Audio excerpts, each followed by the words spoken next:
If you're bored while you're editing, stop and listen to the advice I'm about to share with you that will help you understand why boredom is the most powerful editing tool you possess.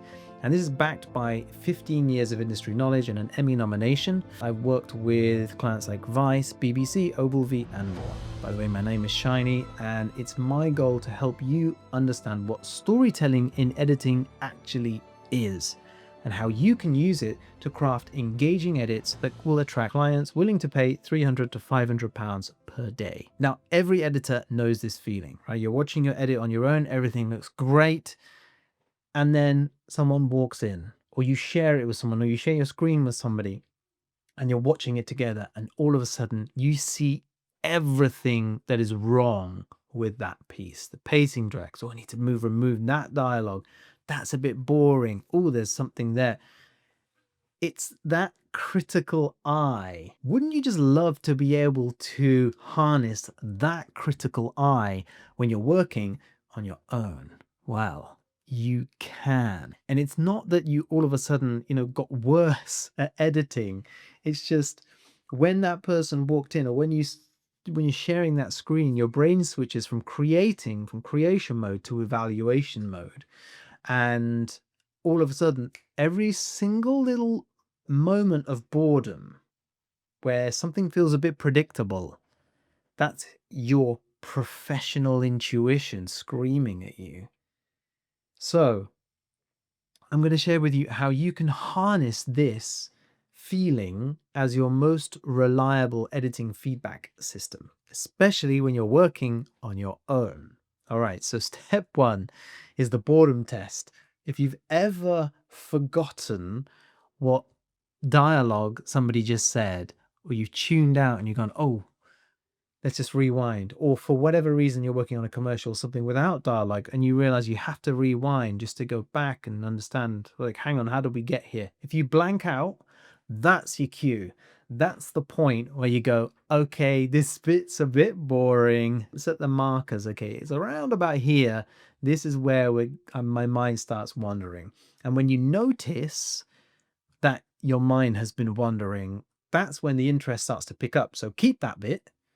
Everything before that bit, that needs to be flagged for removal. Step two is the external eye.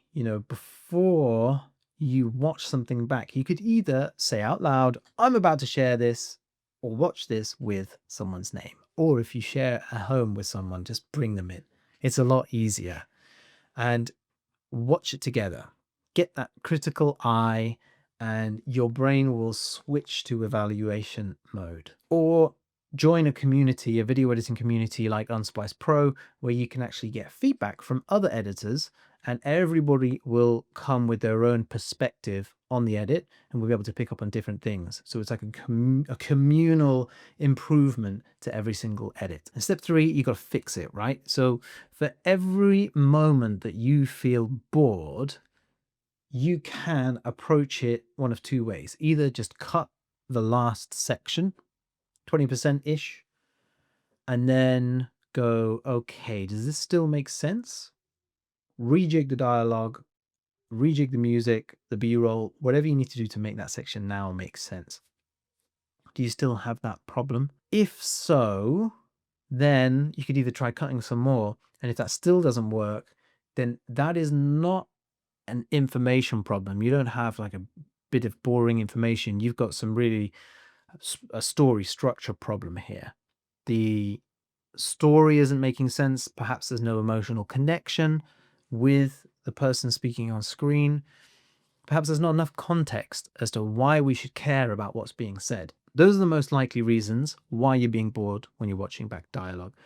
But that is an incredible tool to be able to use to understand where your edit needs improving. I'll give you some examples from some of the students within Unsplice. And Sartak was working on the flow assignment. The flow workshop is all about getting your shots to smoothly flow from one to the next. It's all about match cuts and all that cool stuff.